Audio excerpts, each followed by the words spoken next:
Jeez Louise, I can't have nice things, bro. I can't have nice things. Leave it to the Packers always being a nuisance in Bear fans' sides, bro. Or it's realistically, I'm giving this video a few hours later as opposed to when it was supposed to come out.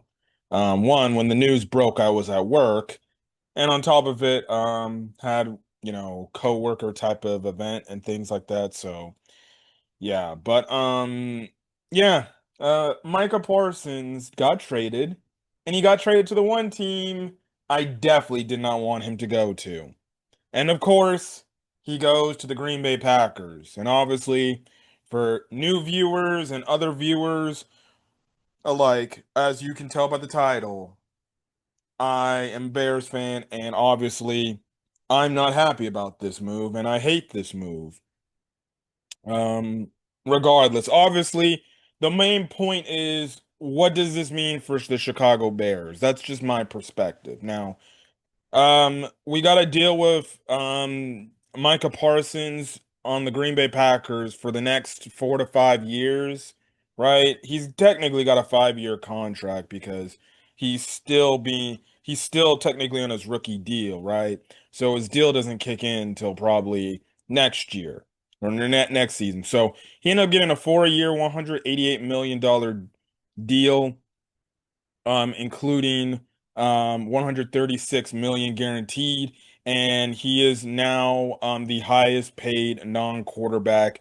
He is essentially getting paid 47 million per year to go play in Green Bay, and stuff like that, right?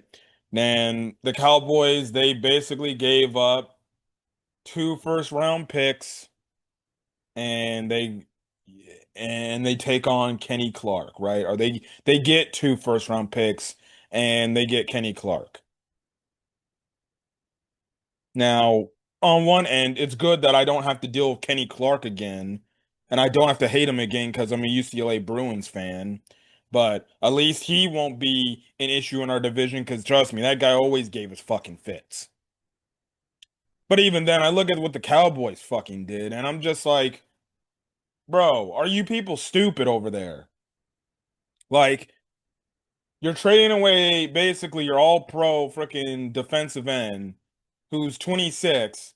And I still remember when the Bears traded for Khalil Mack, we gave up more for Khalil Mack than what the freaking Cowboys gave up. They only gave up two first round pick than what the Packers gave up. They only gave up two first round picks and then a player. Like, geez, I wish we could have given up that amount of capital for just Khalil Mack, instead of the many multitude of picks that we gave up to go get this dude.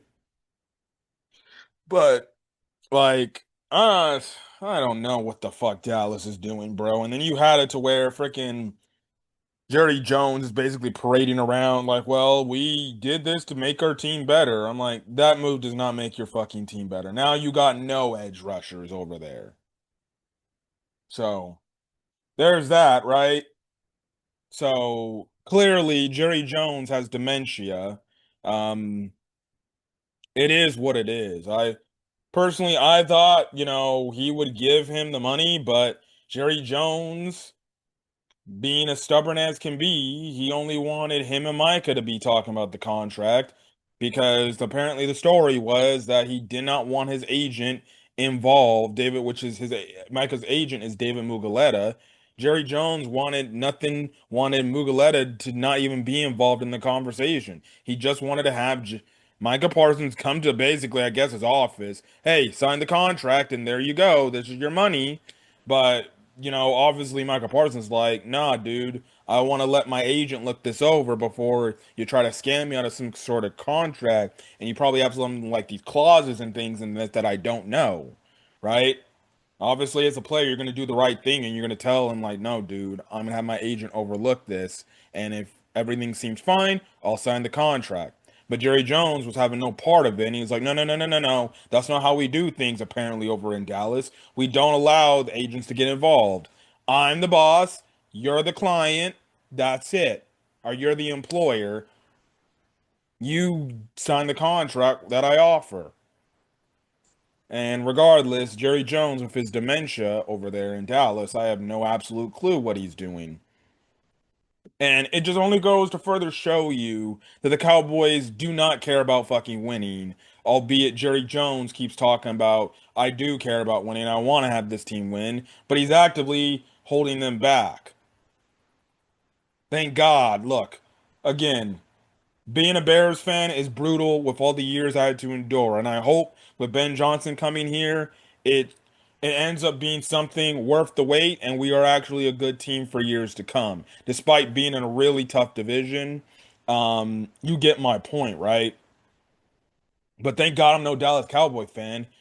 Like, geez Louise, with a freaking obsessive, like, crazy owner, that only realistically cares about probably just the spotlight being on me, me, me. Like, that must feel like hell. And I damn well know Dallas Cowboy fans definitely can't wait for the dude to probably be in a coffin 10 feet under the ground. So then guess what? They don't have to deal with him and stuff like that. And they hope his kids are better. But obviously, some fans don't even like Stephen Jones. Stephen Jones is probably just as bad as Jerry. But you get my point, right? You get my point. And it's funny how, and I did see this tweet, it's funny how Robert Kraft is like 84 years of age, but he actually does care about winning, and he does whatever he can to try to put a winning product on the field for the Patriots. But as opposed to Jerry Jones, he's 82, and he's a bumbling fucking moron, and he doesn't really care about the team or the product on the field. He only cares about himself, because that's how egotistical this dude is. Exact same reason why you go back to even the 90s before my time, he fired Jimmy Johnson because he didn't like Jimmy Johnson getting all the fucking credit. He wanted the freaking press to say, give him the credit because, oh no, I hired Jimmy Johnson. I helped Jimmy Johnson field this team. And I'm the reason why we won these Super Bowls. And again, Jerry Jones is an egomaniac. He doesn't he's an egomaniac. He's the type of owner that just only wants the lights on him, him, him. Maybe him passing away may actually make the Cowboys better. More than likely, I would think it would. When you have a crazy owner like that, trust and believe. You know, look at me. I'm a Clippers fan too. We got freaking Steve Ballmer coming off of Donald Sterling, and look at where the Clippers are at now compared to when they were under Donald Sterling. I don't like the Clippers move, in terms of their philosophy right now at this current point in time, but I'm not going to deny that freaking at least Steve Ballmer puts a competitive team on the fucking court. So at least it's like, okay, yeah, we may not be going to the NBA finals and we always have these heartbreaks and stuff like that, but at least we're still a competitive winning team in the regular season. We're good. I can live with that. I hope that happens with the Bears now. And then obviously I dealt with the Angels, and I'm an Angels fan. I know, right? I selected some great teams to be fans of. Not one winning team, right? Currently, right now. And you see what the Angels have a dysfunctional owner in Artie Moreno, who's basically the Jerry Jones of MLB right now. The only difference is Artie Moreno literally no shows for anything, and he hides off in his closet or somewhere else because he knows Angel fans absolutely hate him and want him to sell the team. But yeah. Anyways, that's basically it of what I have to say on this stance. In terms of the Packers, it just basically makes them where they got to be in a win now mode. Like, you don't do this move if you don't believe like you have a chance at winning the Super Bowl. Now, personally, if you ask me, I still do think there are some teams out there in the NFC that are better than them. They still got to beat the Lions consistently because until further notice, the Lions are still technically the best team in the NFC North as constructed. The Eagles, of course, are going to still be a problem in the NFC. I guess you can say the Commanders, even though personally I think they're going to have a down year because I think the league will finally figure out what the Commanders are smoking. And personally, if you ask me, the Commanders were one of the fucking luckiest teams last year. So half the games that they did win, they should have not won. I don't give a crap if I'm being petty about that. That's just frankly facts right there. They were one of the luckiest teams in the fucking league last year. The Rams potentially could be a problem still, especially with their defense, especially led by Jared Verse. Don't know about the 49ers. We'll see. I would think their defense is going to be better now that they got Robert Saleh back as defensive coordinator. So we'll see if they turn the ship around. But other than that, I just gave you like four teams that potentially are better than the Packers, right? And then don't even get me started about the AFC. I still think the Chiefs are a better team. The Bills are definitely, I think, are a better team than the freaking Packers. The Baltimore Ravens, I believe, as a complete team, are better than them.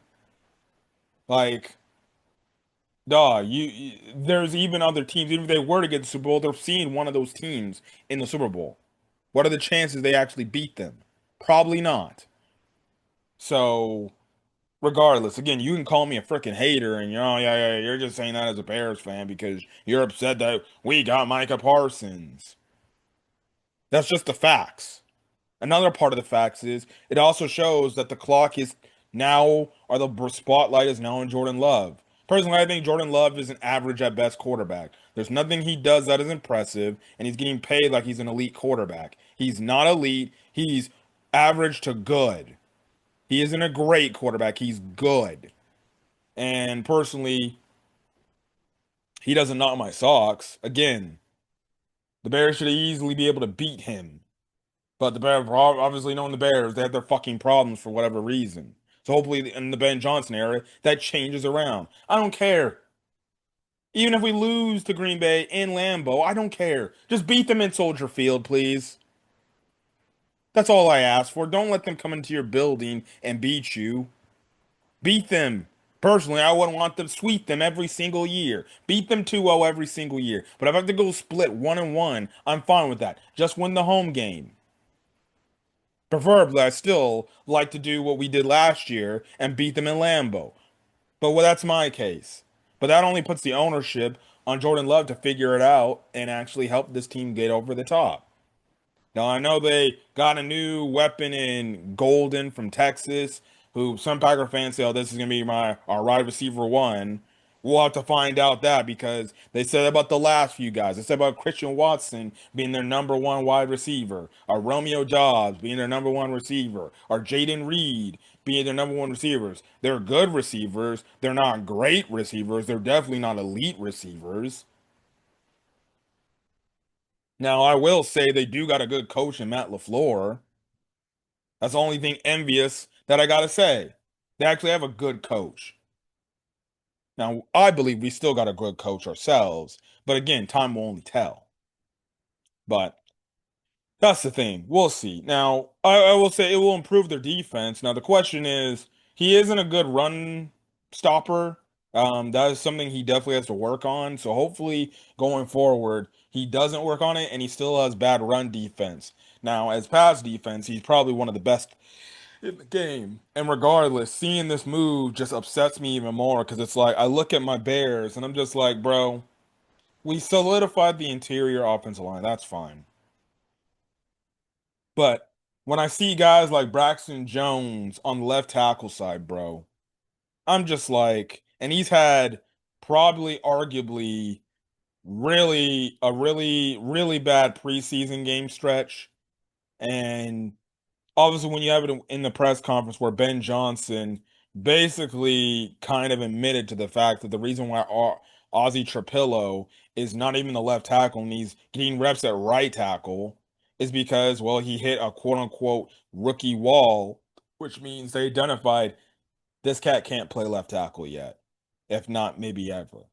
And apparently, it seems like from the reports, he's more comfortable at right tackle. So that's just great. We drafted a guy from the GM's college that is predominantly a right tackle, even though we already have a right tackle, because you tried to turn said guy from a right tackle to a left tackle, and of course he's going to struggle. I wonder why we even drafted Ozzy.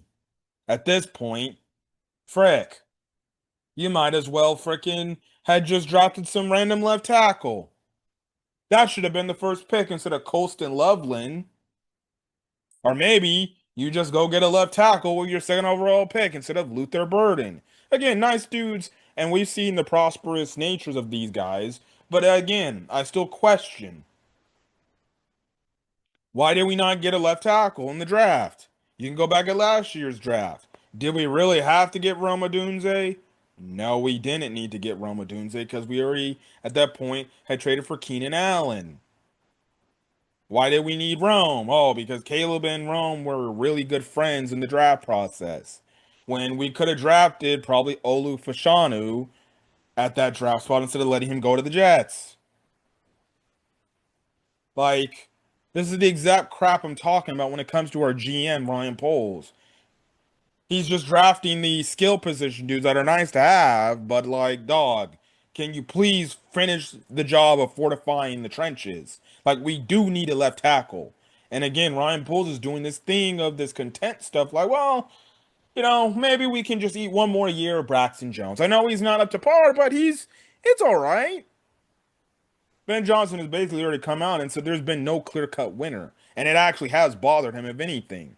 So I would envision next year, number one overall pick in the first draft is going to probably be and should smartly be the best available left tackle on the board. I don't care what the scouts say. It should be straight up, we need a left tackle. We're drafting him with the first round pick.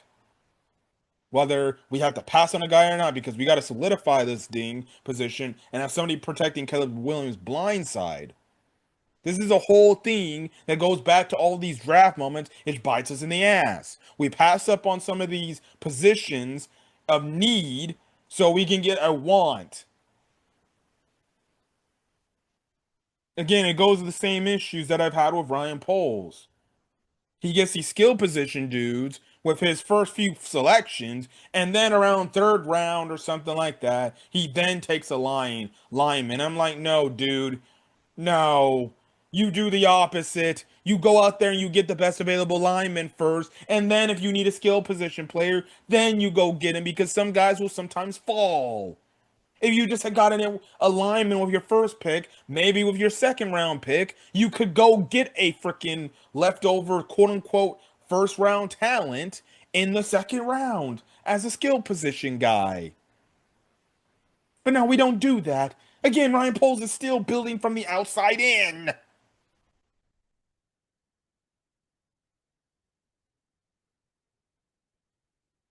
And then again, Karana Magad Dagaji, he's not going to be the left tackle because they moved him to guard. Because Ryan Poles came out in a press conference the other day and said, well, been giving him reps at guard. So it's nice to know that he's a fucking failure. The only good thing about Karan is he'll learn under frickin' Joe Tooney. So if him or Luke Newman, who's been looking good in preseason games, after Joe Tooney's gone, well, then guess what? They got a good mentor to follow off on. But even then, you look at the Karan pick, and it's like, well, that's a fucking bust. If you're already giving up on him to not be a left tackle, and you're telling him, yeah, we're gonna kick you inside to be a guard,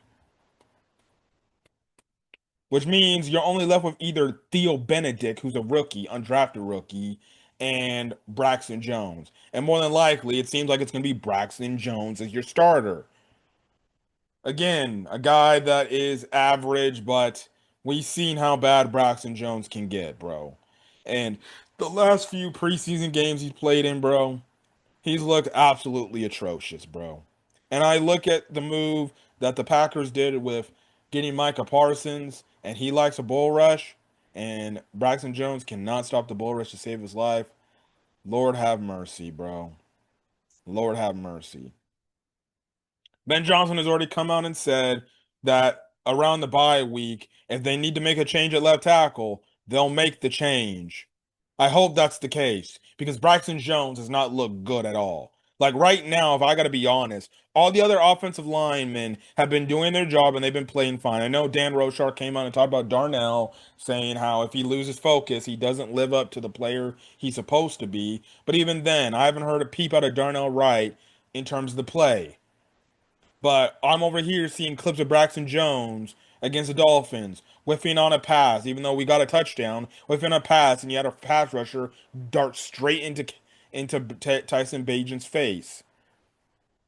Then the fucking practice later, or the next few days later, he's in a practice getting bull rushed by Dio and putting put on his ass. And then I didn't watch the Kansas City game, but I just see the clips and we just see freaking Braxton Jones either getting pushed back or put on his ass. And that's your left tackle, bro. And Ben Johnson, he's probably in this position where it's like, well, now I see what the last coaching staff had to deal with. They had to deal with this incompetent guy. And maybe that's what behind the scenes Ben Johnson's telling Poles, like, dude, I can't win with this guy. So next year, we're getting a left tackle. So, like, that's the thing, man.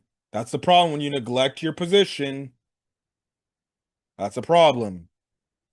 So it's just like great. And then you got all pass rushers in your division that are elite. You got Aiden Hutchinson, albeit he's coming off injury. We'll see how he plays coming off injury.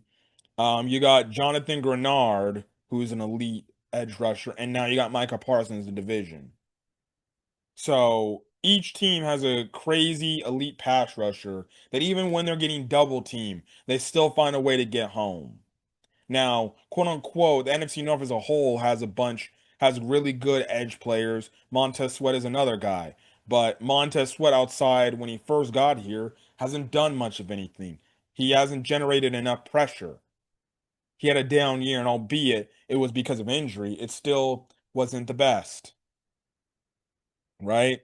So it on the with the Packers getting Micah Parsons, it puts more onus on Montez Sweat of saying, "Okay, dude, we're paying you a lot of money now. It's time to show up and do your damn job, and let's get to the quarterback, despite however you're being blocked. Get to the quarterback." It even puts more of an onus on Dio Odengbo. Excuse me, freaking living up to the contract we paid him. Because now it's like, well, then damn, maybe we could have traded for Micah Parsons potentially. And I'll talk about that in a bit, right? Why we probably more than likely probably didn't, right? But it only puts more ownership on Dials, the fact that we gave him a bag, and if he doesn't show up and do his job, well, then guess what? That's a bad contract. And albeit it was one game against the Chiefs, and mind you, it's the Chiefs. We're playing the Chiefs. He still did not look good out there. So for some Bear fans, that's concerning why he didn't look good. Again, we'll see how he does week one against the frickin' Vikings, but you get my point, right? So the pass rush as a whole gotta freaking do better.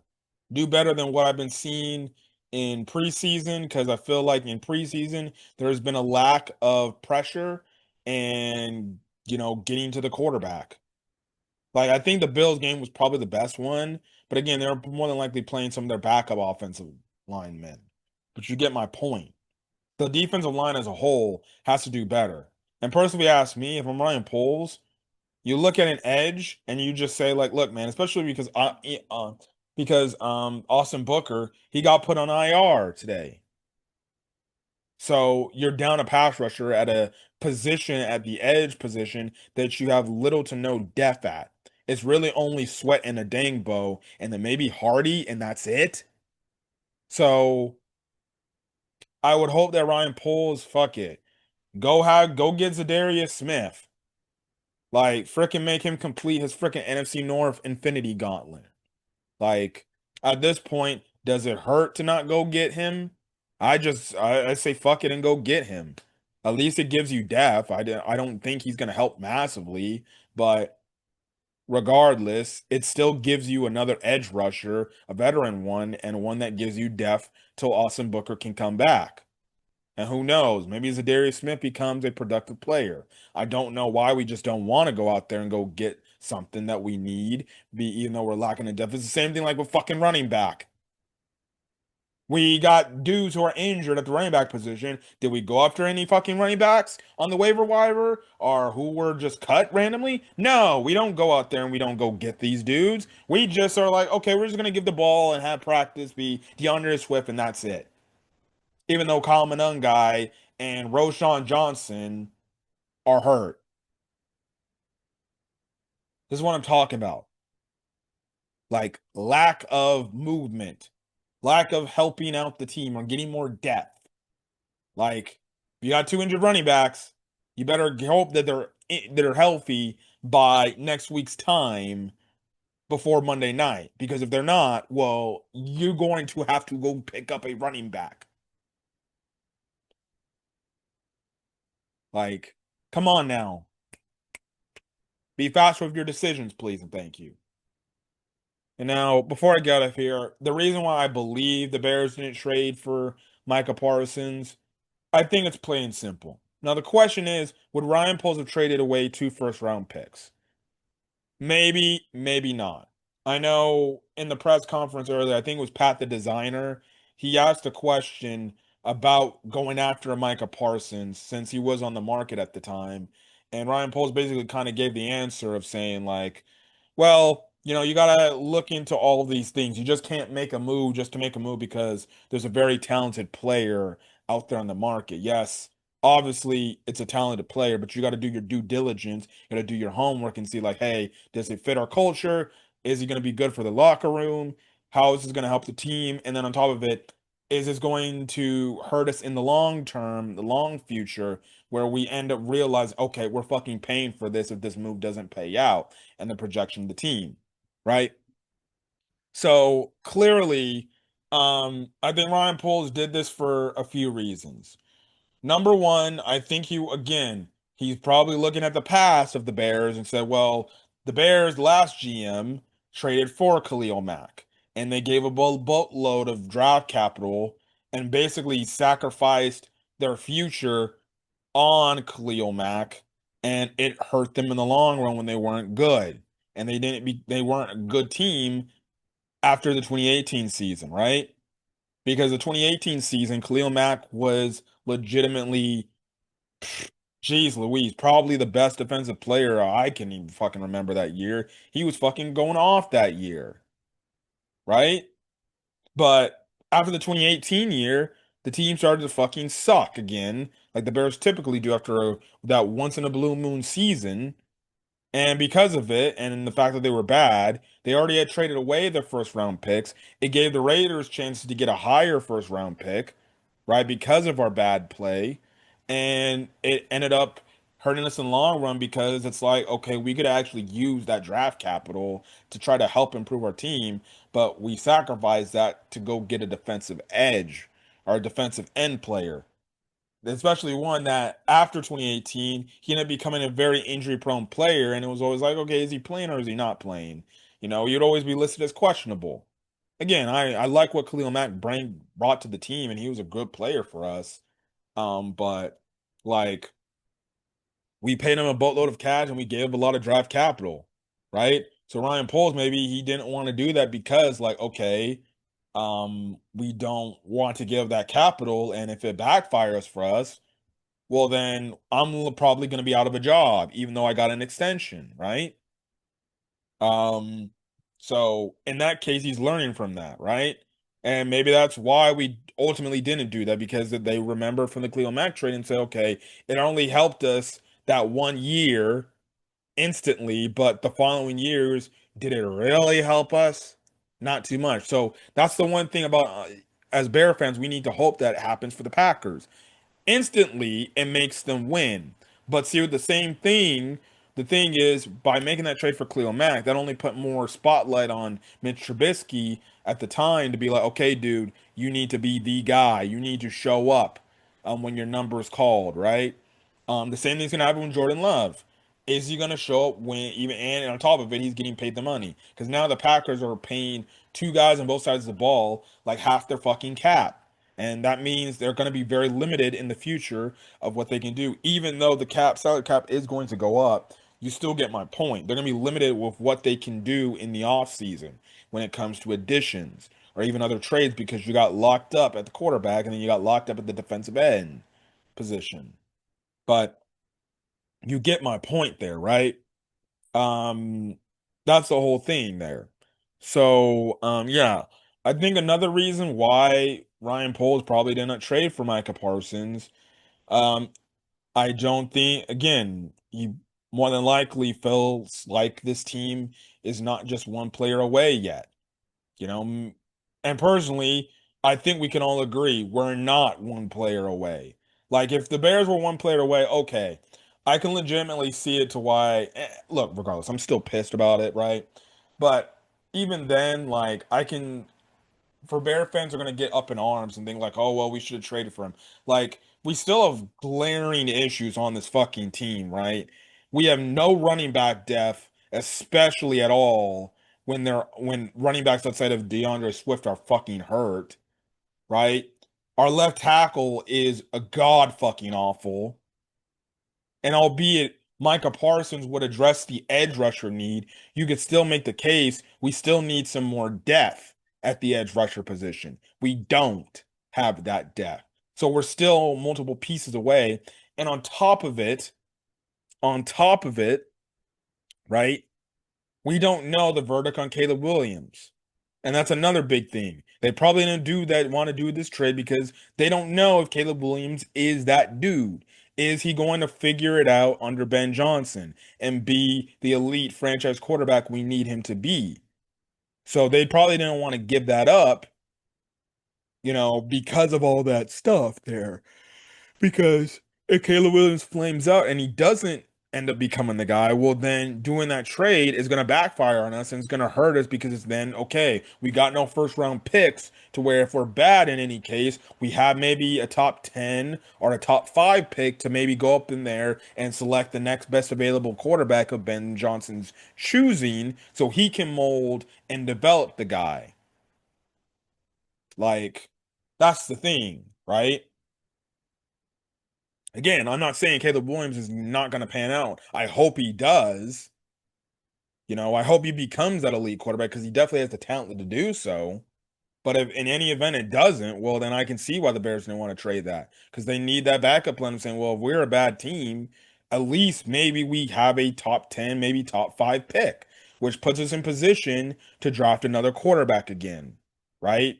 And at that point, if that's the case, then I personally would go the route of you sit that said rookie quarterback for a year. You have some sort of stopgap quarterback. So if Tyson Bagent is still here, you have that Tyson Bagent be the stopgap guy and he basically is the dude that makes you play for a season, and then you go with the rookie quarterback the next season. Like at that point, if Caleb Williams does fail, I hope this time they do the strategy of if we have to draft a quarterback and we do get a top 10 or top 5 pick to draft another quarterback coming out of the draft, this time we just sit him an entire season, have him learn on the bench, either go out there in free agency, go sign a veteran quarterback that Ben Johnson wants, or you go if Tyson Bagent is still here, you start Tyson Bagent as the starter and you have him play the entire season. And whatever happens, happens.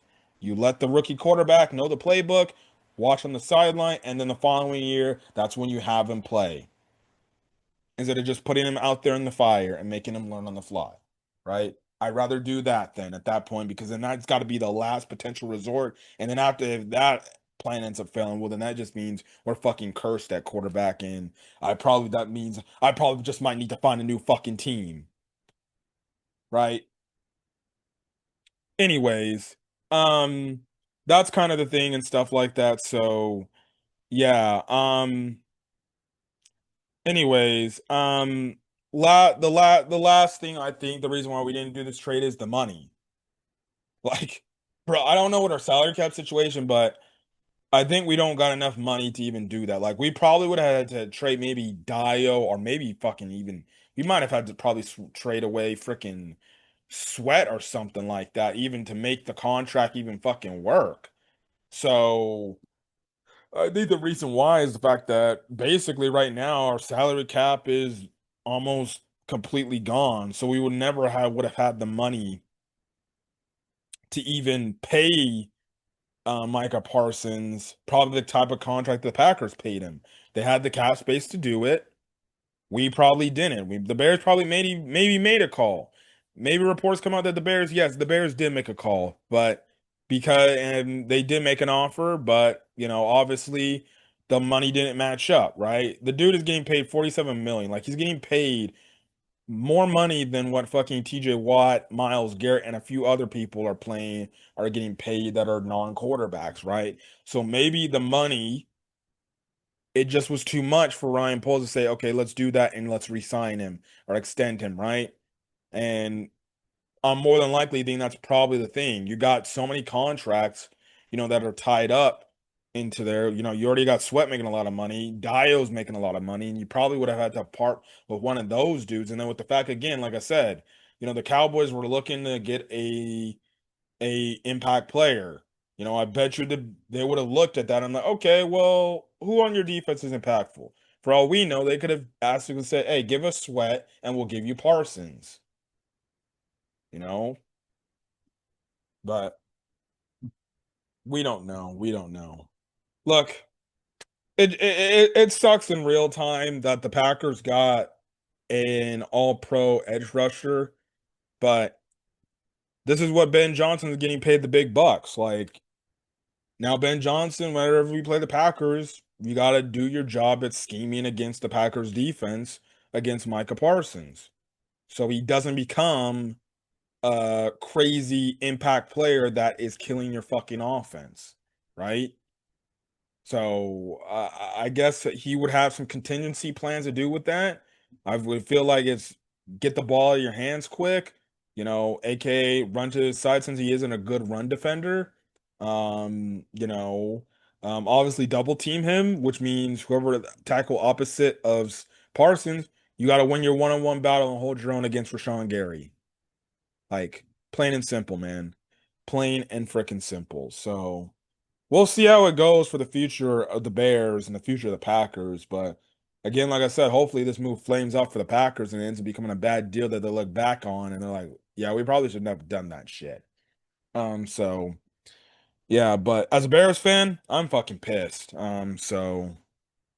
But regardless, there's nothing I can fucking do about it. Like, at the end of the day, the Bears got to go out there. They got to go execute. And when they play the Packers, go out there and go fucking beat the dudes, even though they do got freaking Micah Parsons out there.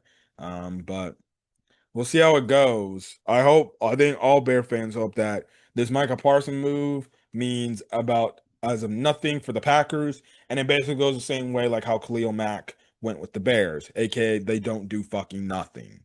Right? So that's all we can say there.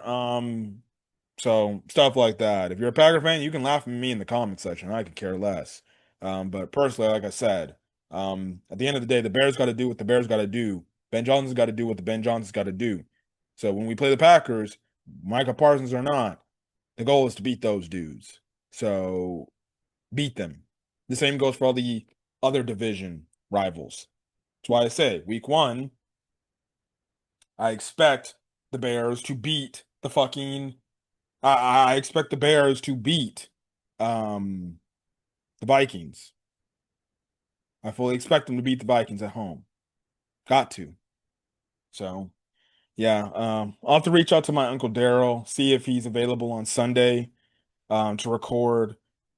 Excuse me, either Sunday or Monday to record what is it, a straight up NFL week 1 predictions, since it is that time of year now, because week 1 is going to be starting next week. So I'm going to have to reach out to my uncle and see like if he's ready to do this. Otherwise, I'll probably have to do the solo video myself and stuff like that. So yeah, but anyways, if you guys like the video, leave a like, put in the comment section your thoughts, hit the subscribe button if you want to get more NFL Chicago Bears content and things like that. But till then, guys, put in the comment section your thoughts if you're a Bears fan and your thoughts on Micah Parsons going to the Packers.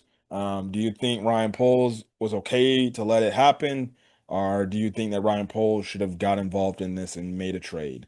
Again, that's all I gotta say. But if you guys like the video, leave a like, put in the comment section your thoughts. and hit the subscribe button if you want to get more Chicago Bears content. Till then, guys, peace.